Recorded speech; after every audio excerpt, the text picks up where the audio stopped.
കേരളം ജയിക്കും, UDF നയിക്കും. നമ്മൾ മൊബൈൽ റീചാർജ് ചെയ്യാറുണ്ട്. ഒരു മാസം എന്ന് കാണിക്കും, പക്ഷേ ഫലത്തിൽ 28 ദിവസത്തെ ആനുകൂല്യമാണ് നമുക്ക് കിട്ടുന്നത്.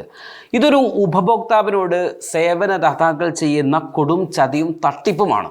പലരും ഈ തട്ടിപ്പിനെ ചോദ്യം ചെയ്യാറില്ല. എന്നാൽ ഒരു ഉത്തരവാദിത്തപ്പെട്ട മാധ്യമ സ്ഥാപനത്തിന് ചോദ്യം ചെയ്യാതിരിക്കാൻ ആവില്ല. സുപ്രഭാതത്തിൻ്റെ കൊച്ചി ബ്യൂറോയുടെ റിപ്പോർട്ടർ സബീൽ ബക്കർ ഈ വിഷയത്തിൽ കൃത്യമായി ഇടപെടലുകൾ നടത്തി നിരന്തരം വാർത്തകൾ തയ്യാറാക്കി. അത് രാഷ്ട്രീയ ഭരണ നേതൃത്വത്തിൻ്റെ ശ്രദ്ധയിലേക്ക് എത്തിച്ചു.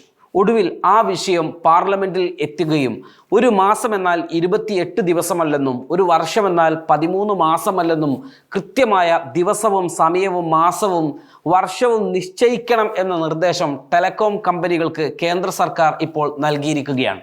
ആദ്യമായി സബീൽ ബക്കറിനെ അഭിനന്ദിക്കട്ടെ.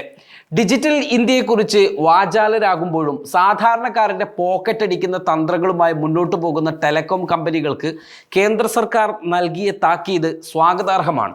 ഒരു മാസം എന്നാൽ 30 ദിവസം എന്ന ലളിതമായ കണക്കിനെ 28 ദിവസമാക്കി ചുരുക്കി വർഷത്തിൽ 13 തവണ റീചാർജ് ചെയ്യിപ്പിക്കുന്ന വിചിത്രമായ രീതിയാണ് ഇന്ത്യയിലെ പ്രമുഖ മൊബൈൽ കമ്പനികൾ ഇത്രയും കാലം തുടർന്നു പോന്നത്.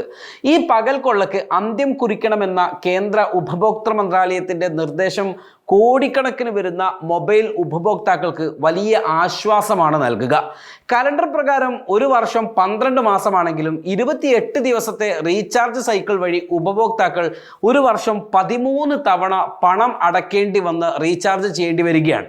ഓരോ മാസവും ലാഭിക്കുന്ന 2 ദിവസം എന്നത് വർഷാവസാനം കമ്പനികൾക്ക് ഒരു മാസത്തിൽ അധിക ലാഭമാണ്. അഥവാ 13ാം മാസത്തെ റീചാർജിലൂടെ അവർക്ക് ലാഭം കൊയ്യാൻ കഴിയുന്നത്. ഇത് കേവലം വിപണന തന്ത്രമല്ല, മറിച്ച് ദശലക്ഷക്കണക്കിന് സാധാരണക്കാരെ തെറ്റിദ്ധരിപ്പിച്ചും ചൂഷണം ചെയ്തും നടത്തുന്ന വ്യവസ്ഥാപിതമായ സാമ്പത്തിക തട്ടിപ്പാണ്. ഈ അനീതിക്കെതിരെ സുപ്രഭാതം മുൻപ് നിരന്തരമായ വാർത്തകൾ നൽകുകയും മുമ്പ് നടത്തിയ വാർത്താ പരമ്പരകളും തുടർന്ന് പാർലമെന്റിൽ ജനപ്രതിനിധികൾ ഉയർത്തിയ പ്രതിഷേധങ്ങളും ഇന്ന് ലക്ഷ്യപ്രാപ്തിയിലേക്ക് എത്തുകയാണ്. റീചാർജ് കാലാവധി കഴിഞ്ഞാലുടൻ ഇൻകമിംഗ് കോളുകളും ബാങ്കിംഗ് OTP ഉൾപ്പെടെയുള്ള അത്യാവശ്യ സന്ദേശങ്ങളും തടയുന്ന കമ്പനികളുടെ നടപടികൾ ഏറെ ഗൗരവകരമാണ്. ആശയവിനിമയം എന്നത് പൗരന്റെ പ്രാഥമിക ആവശ്യമായി മാറിയ കാലത്ത് ഇത്തരം കർശന നിയന്ത്രണങ്ങൾ മനുഷ്യത്വരഹിതമാണ്. 30 ദിവസത്തെ പൂർണ്ണ വാലിഡിറ്റി നൽകണമെന്ന ട്രായ് നിർദ്ദേശം കമ്പനികൾ ഇനിയെങ്കിലും ആത്മാർത്ഥമായി നടപ്പിലാക്കണം.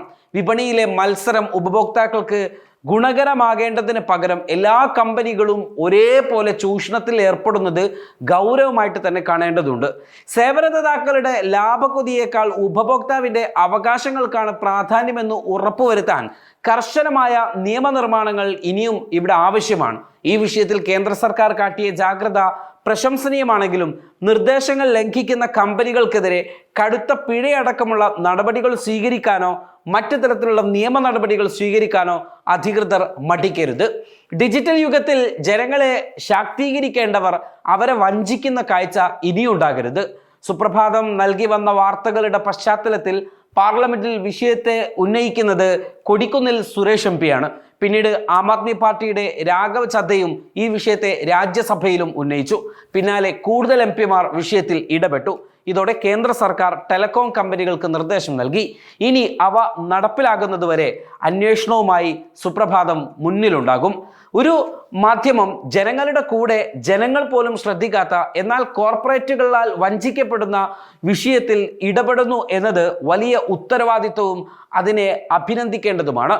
സുപ്രഭാതം എന്ന കേരളത്തിലെ ഒരു മലയാള പത്രവാർത്ത രാജ്യത്തെ കോടിക്കണക്കിന് മനുഷ്യർക്ക് ഉപകാരമാകുന്നുവെങ്കിൽ അഭിമാനത്തോടെ പറയാം, സുപ്രഭാതം കാണിച്ചത് മാധ്യമ ഉത്തരവാദിത്വവും മാധ്യമ ധർമ്മവും ജനങ്ങളോടുള്ള ഉത്തരവാദിത്വവുമാണ്. KSRTC ബസ്സിൽ ഇനി സ്ത്രീകൾക്ക് സൗജന്യ യാത്ര, അതാണ് UDFന്റെ ഇന്ദിരാ ഗ്യാരണ്ടി. ഇത് സ്ത്രീകൾക്കുള്ള UDFന്റെ ആദരവാണ്. സ്ത്രീകൾക്ക് KSRTC ബസ്സുകളിൽ സൗജന്യ യാത്ര, ഇത് UDFന്റെ ഇന്ദിരാ ഗ്യാരണ്ടി. ഇനി ജനങ്ങൾ ജയിക്കട്ടെ. കേരളം ജയിക്കും, UDF നയിക്കും.